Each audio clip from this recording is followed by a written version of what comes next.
Hello, welcome back to my channel. My name is Ashley and I love to make YouTube videos. This is another honest book review.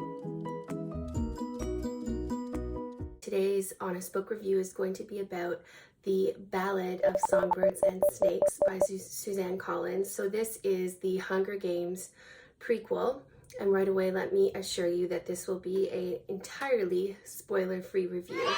So feel free to keep listening even if you haven't read the book. The Ballad of Songbirds and Snakes takes place 64 years before the Hunger Games.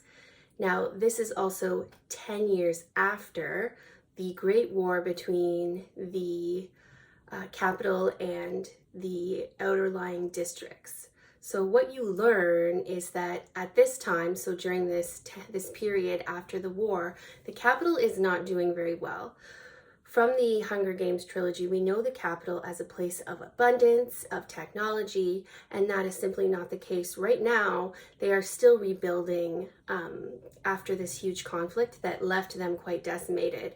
And you know, they have like bombed buildings, and they're still trying to rebuild their infrastructure, etc. Now, they did win the war, but they actually went through quite an ordeal. So we have this as our setting for the first part of the book, or actually the first two parts, excuse me. And that is the book, if you don't know, focuses on the early years, or I guess the teen years of Coriolanus. That is a mouthful to say. Coriolanus Snow.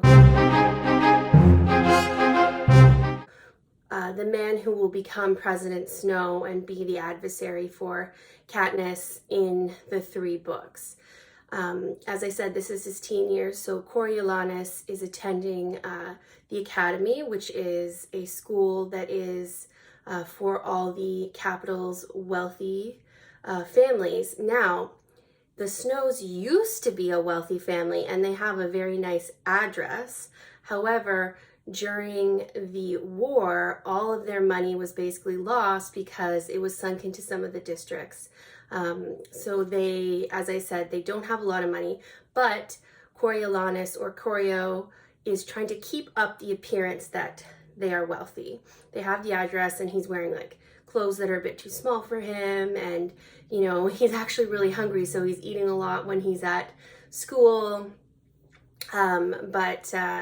He's at, you know, that's like his main meal of the day is at this academy. Now, one of his teachers, the assignment is to try to augment the Hunger Games, to try to bring more interest to the Hunger Games. Right now, the Hunger Games is like, they don't have a lot of money in the capital. So the Hunger Games takes place in like a dilapidated arena that used to be for like sporting events and shows, and they don't use it for that type of thing anymore.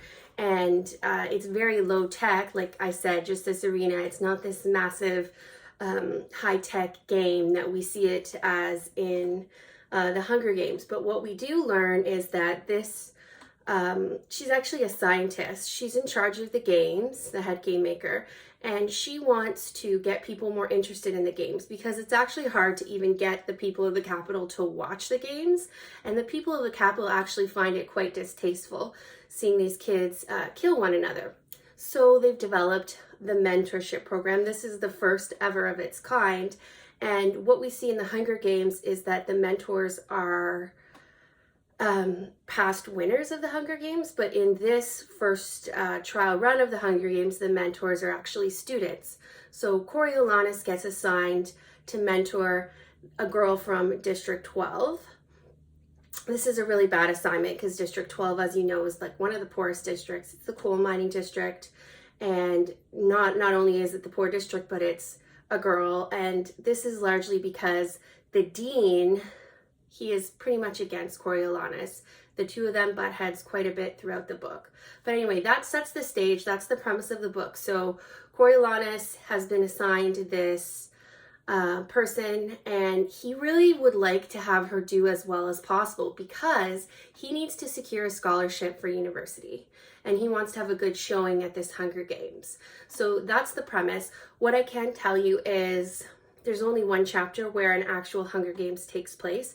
It's not the high-octane, high-tension Hunger Games that we saw in the first two books. And in the third book of the Hunger Games, so Catching Fire, or the Mockingjay, there's a huge all-out conflict, and that's very high-tech as well. What you're going to see is a book that is a lot more character-driven, and the main character is not your, hero, someone you want to root for. The main character is actually the evil guy.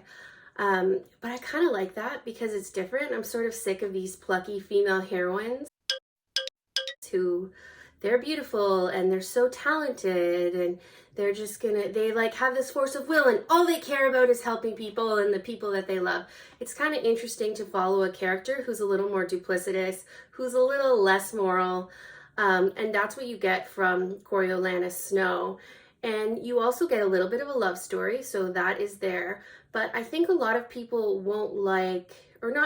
but a lot of people didn't like this book because they were expecting it to be exactly like the Hunger Games trilogy. And I'm here to tell you it's not like the Hunger Games trilogy, but it is very entertaining. It is a page turner, so I highly recommend you pick this one up and give it a read if you haven't done so already. So it gets definitely 2 thumbs up from me. And what I will say about it is there's a lot of philosophical questions about human nature and about what's called the state of nature. So when humans exist without any laws or governance, what are we like? Are we hitting each other over the head to steal resources from other people? Are we coming together in a society to try to help, nurse the sick and wounded and share our resources? What are we like? And that's ultimately the underlying question which is explored in this book. Now, be aware that this book is longer than even the longest book from the Hunger Games trilogy. That said, I still blew through it. It is a standalone. Suzanne Collins has said, this is it. She's finished Snow's story, and it has been optioned for a movie by Lionsgate.